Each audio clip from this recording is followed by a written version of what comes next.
Hello बच्चों, मैं संजीदा हिंदी शिक्षिका एलपीएम पब्लिक स्कूल के ऑनलाइन कक्षा में आप सभी का हार्दिक स्वागत करती हूँ। बच्चों, आप सभी कैसे हैं? उम्मीद करती हूँ कि आप सभी अच्छे होंगे और खूब मेहनत से अपनी पढ़ाई कर रहे होंगे। तो चलिए बच्चों, आज की कक्षा आरंभ करते हैं। आज हम सब अपनी पाठ्य पुस्तक हिंदी व्याकरण के पाठ 11 अव्यय नामक प्रकरण का अध्ययन करेंगे। ठीक है बच्चों, चलिए सबसे पहले आपको बता दें अव्यय किसे कहते हैं। अव्यय और अविकारी शब्द एक ही होते हैं। ठीक है बच्चों, अविकारी शब्द का अर्थ होता है जिसमें कोई भी परिवर्तन न हो और विकारी जिसमें परिवर्तन हो। अब आप देखिए विकारी शब्द कौन कौन से होते हैं। संज्ञा, सर्वनाम, क्रिया, विशेषण। इनके आधार पर जब लिंग, वचन और कारक में परिवर्तन होते हैं तो ये विकारी शब्द कहलाते हैं। ठीक है बच्चों, और अविकारी शब्द किसे कहते हैं? इसमें क्रिया विशेषण, संबंध बोधक, समुच्चय बोधक, विस्मयादि बोधक आते हैं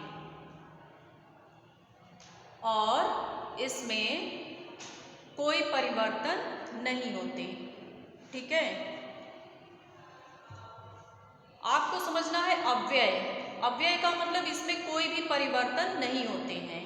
इन्हें अव्यय को ही अविकारी शब्द भी कहते हैं। तो चलिए शुरू करते हैं। अव्यय, ये अव्यय क्या होते हैं? अव्यय और अविकारी शब्द एक ही होते हैं। ये चार आपके सामने जो हैं यही अविकारी शब्द हैं। जैसे सबसे पहले देखिए अविकारी शब्द में क्रिया विशेषण। क्रिया विशेषण क्या है इसकी परिभाषा देखिए। जिन शब्दों से क्रिया के स्थान, समय, रीति और परिमाण संबंधी विशेषता का पता चलता है उन्हें क्रिया विशेषण कहते हैं। जैसे क्रिया विशेषण में देखिए तितली फूल पर बैठी है।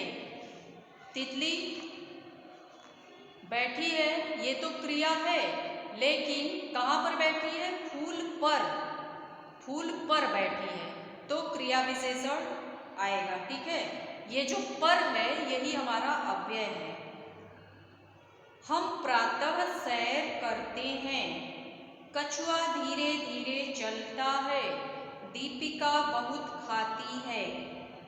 अब देखिए इसमें पर, प्रातः, धीरे धीरे और बहुत शब्दों से क्रिया के बारे में पता चलता है कि क्रिया कब, कहाँ, कैसे, कितनी मात्रा में हुई। ठीक है बच्चों, तो यही अव्यय कहलाते हैं। अव्यय में कोई भी परिवर्तन नहीं होता। जैसे तितली फूल पर बैठी है, फूल पर, तो पर को अगर हम लिंग, वचन, कारक के अनुसार बदलते हैं वाक्य तो उसमें पर नहीं बदलता, पर का ही प्रयोग हम करेंगे। जैसे एक वचन है तितली फूल पर बैठी है और अगर वचन बदल दें बहुवचन तितलियां फूलों पर बैठी हैं। ठीक है, तो इसमें भी आपका पर आ रहा है। पर एक वचन बहुवचन दोनों में आ रहे हैं तो यही पर क्या है? अव्यय। हम प्रातः सैर करते हैं। अब एक वचन हो या बहुवचन हो, ठीक है, पुल्लिंग हो या स्त्रीलिंग हो, सबके लिए प्रातः का प्रयोग करते हैं। यही प्रातः अव्यय है। कछुआ धीरे धीरे चलता है तो धीरे धीरे भी इसमें भी कोई परिवर्तन नहीं हो रहा है, किसी के साथ हम इसको जोड़ सकते हैं तो यही क्या है? अव्यय। धीरे धीरे अव्यय। दीपिका बहुत खाती है तो बहुत का प्रयोग भी हम कहीं भी किसी भी वाक्य में कर सकते हैं। इसमें कोई परिवर्तन नहीं होता, बहुत जैसा का वैसा ही लिख दिया जाता है वाक्य में। तो ये बहुत क्या है, यह भी अव्यय है। समझ में आ गया बच्चों, इसमें कोई परिवर्तन नहीं होता। देखिए कुछ विशेष बिंदु है आपकी बुक में, इसको भी देख लीजिए। कुछ शब्द ऐसे होते हैं कि जब वे संज्ञा की विशेषता बताते हैं तो विशेषण कहलाते हैं, और जब क्रिया की विशेषता बताते हैं तो क्रिया विशेषण कहते हैं। ठीक है, क्रिया विशेषण कहलाते हैं। जैसे विशेषण क्या है, रचना तेज आवाज में बोलती है, तेज बोलती है ना, तेज आवाज में। और क्रिया विशेषण क्या हो जाएगा, रचना तेज बोलती है। रचना बोलती तो है, कार्य तो कर रही है, लेकिन कैसे बोलती है, तेज बोलती है। तो यही आपका क्रिया विशेषण कहलाएगा। और क्रिया विशेषण जो है इसके भी 4 भेद होते हैं। कौन कौन से, देखिए, स्थानवाचक, कालवाचक, रीतिवाचक और परिमाणवाचक। चलिए इसे भी एक एक करके समझते हैं। स्थानवाचक में जो शब्द क्रिया के होने का स्थान बताते हैं, जैसे अंदर, बाहर, ऊपर, नीचे, दाएं, बाएं, यहाँ, वहाँ, दूर, पास, इधर, उधर इत्यादि। ठीक है, इसमें स्थान बताया जा रहा है। जैसे विशाल अंदर सो रहा है, विशाल कहाँ सो रहा है, अंदर सो रहा है। तो स्थान बताया जा रहा है कि विशाल अंदर सो रहा है। गाय पेड़ के नीचे बैठी है, कहाँ बैठी है, पेड़ के नीचे। स्थान बताया जा रहा है, इसलिए यह स्थानवाचक क्रिया विशेषण है। ठीक है, पतंग ऊपर उड़ रही है, कहाँ उड़ रही है, ऊपर। स्थान बताया जा रहा है। दूसरा है कालवाचक, जो शब्द क्रिया के होने का समय बताते हैं। आपको बताया गया है ना, काल का अर्थ ही होता है समय। क्रिया के होने का जो समय बताता है वही कालवाचक क्रिया विशेषण कहलाता है। जैसे नानी सुबह आएंगी, नानी कब आएंगी, सुबह आएंगी। ठीक है, तो यही सुबह समय बताया जा रहा है, इसलिए यह कालवाचक क्रिया विशेषण कहलाएगा। सब्जी वाला अभी अभी गया है, अभी अभी। ठीक है, कल, परसों, सदा, हमेशा, अब, प्रतिदिन, दोपहर, ये सब समय बता रहे हैं। तो जब समय बताया जा रहा है तो यह कौन सा क्रिया विशेषण है, कालवाचक। मैं कल घूमने जाऊंगा, कल समय बताया जा रहा है ना, इसलिए कालवाचक। इसके बाद अगला है रीतिवाचक क्रिया विशेषण। इसमें क्या है, जो शब्द क्रिया के होने का ढंग या रीति, अर्थात क्रिया कैसे हो रही है इसके बारे में जानकारी दे, उसे रीतिवाचक क्रिया विशेषण कहते हैं। कहने का मतलब क्रिया कैसे हो रही है इसके बारे में बताया जा रहा है। जैसे खरगोश दौड़ता है, खरगोश क्रिया तो कर रहा है, दौड़ता है, लेकिन कैसे दौड़ता है, तेज दौड़ता है। तो यही तेज क्या है, हमारा रीतिवाचक क्रिया विशेषण कहलाएगा। ठीक है,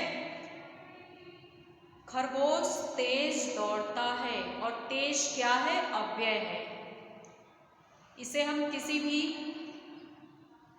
वाक्य में लगाएंगे, कोई भी परिवर्तन नहीं होगा, चाहे वह एक वचन हो या बहुवचन हो, कोई भी लिंग हो, कोई भी परिवर्तन नहीं होगा। तेज का प्रयोग हम हर जगह एक समान रूप से करेंगे। रिया ध्यानपूर्वक पढ़ती है, रिया कैसे पढ़ती है? ध्यान पूर्वक। इसमें रीतिवाचक विशेषण सुखपूर्वक, अचानक, जल्दी जल्दी आदि। जैसे अचानक बारिश होने लगी, तो अचानक इसको हम बदलेंगे नहीं, ठीक है, अव्यय है। तो क्रिया कैसे हो रही है इसके बारे में इसमें बताया जा रहा है। इसकी परिभाषा को आप लोग पढ़ लीजिएगा अच्छे से। अगला है परिमाणवाचक क्रिया विशेषण।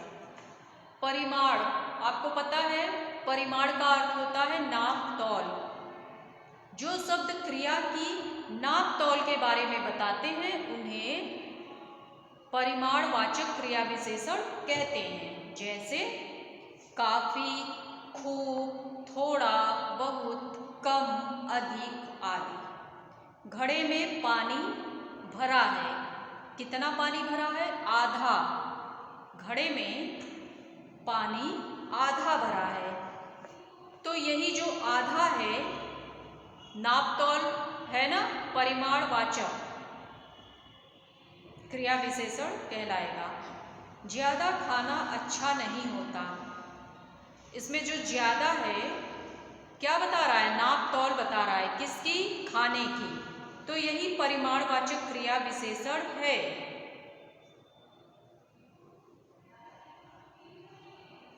अब जैसे बोला जाए आप बहुत घूमते हैं। बहुत, ये भी नापतौल में ही आएगा, ठीक है। तो यह भी परिमाणवाचक क्रिया विशेषण है। समझ में आ रहा है बच्चों? चलिए, तो जिसमें परिवर्तन न हो वही विकारी शब्द कहलाते हैं। अगला देखिए, संबंध बोधक क्या है अगला? अभी तक तो आपने क्रिया विशेषण के बारे में समझा ये सारा, ठीक है। अब आप पढ़ेंगे संबंध बोधक। संबंध बोधक अविकारी शब्द। जो शब्द वाक्य में दो संज्ञाओं या सर्वनामों में संबंध जोड़ते हैं उन्हें संबंध बोधक कहते हैं। जैसे मेरे घर के पास एक बड़ा पार्क है। घर और पार्क के बीच में संबंध जोड़ा जा रहा है, के पास। तो यही के पास क्या है? संबंध जोड़ा जा रहा है, अव्यय तो है ही। इसका प्रयोग हम किसी भी वाक्य में करेंगे, कोई परिवर्तन नहीं होगा। तो के पास यही अव्यय है। कौन सा अव्यय है? संबंध बोधक अव्यय। गर्मी के मारे बुरा हाल है।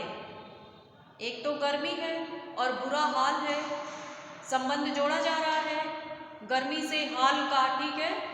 तो के मारे, यही के मारे क्या है? अव्यय। कौन सा? संबंध बोधक अव्यय है।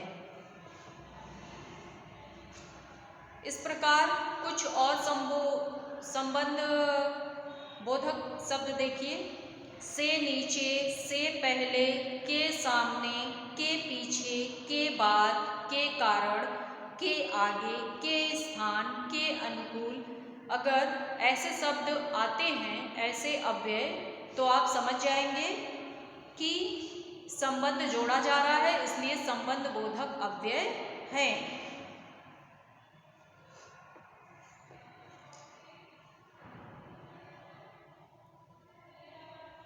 आ गया बच्चों समझ में? अगला देखिए कौन सा अव्यय है? समुच्चय बोधक। इसमें क्या है? जो शब्द दो शब्दों और वाक्यांशों तथा वाक्य को जोड़ते हैं उन्हें समुच्चय बोधक अव्यय कहते हैं। जैसे साक्षी और अंकिता पढ़ रही है। साक्षी के बाद अंकिता को भी हमें जोड़ना है, इसलिए और का प्रयोग कर रहे हैं।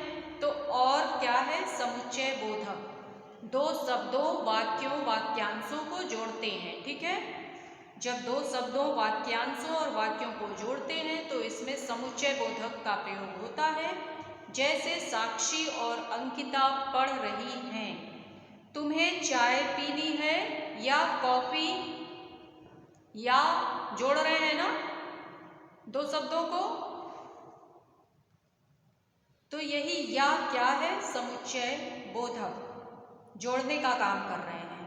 इसमें कुछ और समुच्चय बोधक शब्द देखिए, जैसे मगर, तथा, व, एवं, अथवा, अन्यथा, क्योंकि, कि, इसलिए, किंतु, परंतु, पर आदि। इसके बाद अगला है विस्मयादि बोधक। ये क्या होता है? विस्मयादि बोधक तो आप सबको पता होगा।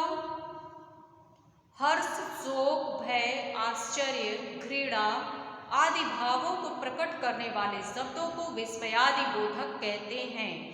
विस्मयादि बोधक शब्द कौन कौन से हैं? जैसे आह, ओह, छी, धत, शाबाश, उफ, हाय, बाप रे बाप, बोलते हैं ना बच्चों। इसका चिन्ह भी होता है ऐसे पूर्ण विराम की तरह, एक लाइन पहले ऐसे एक रेखा सीधी खींच देते हैं, उसके नीचे एक बिंदु लगा देते हैं, ठीक है। देखिए ऐसे विस्मयादि बोधक। जैसे अगर बोलें वाह कितना सुंदर चित्र है, ठीक है, तो वाह के बाद हमें विस्मयादि बोधक चिन्ह लगाकर इसके बाद बोलना है कितना सुंदर चित्र है। और थोड़ा सा हम रुकते भी हैं ना, आराम से अच्छे से बोलते हैं, वाह कितना सुंदर चित्र है। अरे आप लौट आए, आश्चर्य प्रकट हो रहा है ना। या मान लीजिए अगर आपके सामने कोई बड़ा सा सांप आ जाए तो आप कहेंगे ना बाप रे बाप, फिर विस्मयादि बोधक चिन्ह का प्रयोग करेंगे, कितना बड़ा सांप है, बोलते हैं ना। तो यही क्या है, विस्मयादि बोधक अव्यय है। ठीक है बच्चों, तो हम लोगों ने आज क्या क्या पढ़ा? अव्यय की परिभाषा, ठीक है, जैसे वे शब्द जिनमें लिंग, वचन और कारक आदि के कारण कोई परिवर्तन नहीं होता उन्हें अव्यय या अविकारी शब्द कहते हैं। और क्रिया की विशेषता बताने वाले शब्द क्रिया विशेषण कहलाते हैं। क्रिया विशेषण के 4 भाग होते हैं, स्थानवाचक, कालवाचक, रीतिवाचक, परिमाणवाचक। जो शब्द वाक्य में प्रयुक्त संज्ञा या सर्वनाम शब्दों का संबंध जोड़ते हैं उन्हें संबंध बोधक कहते हैं। जो शब्द 2 शब्दों, वाक्यांशों और वाक्यों को जोड़ते हैं उन्हें समुच्चय बोधक कहते हैं। जो शब्द हर्ष, शोक, विस्मय, घृणा आदि भावों को प्रकट करते हैं उन्हें विस्मयादि बोधक कहते हैं। ठीक है बच्चों, तो उम्मीद करती हूँ कि आप सभी को अव्यय अच्छे से समझ में आ गए होंगे। आप सब इस वीडियो को अच्छे से देखिए और याद कर लीजिएगा, और कहीं अगर कोई भी समस्या आती है तो आप सब पूछ लीजिएगा। ठीक है बच्चों, तो चलिए आज के लिए बस इतना ही। आज की कक्षा आप समाप्त करते हैं। धन्यवाद।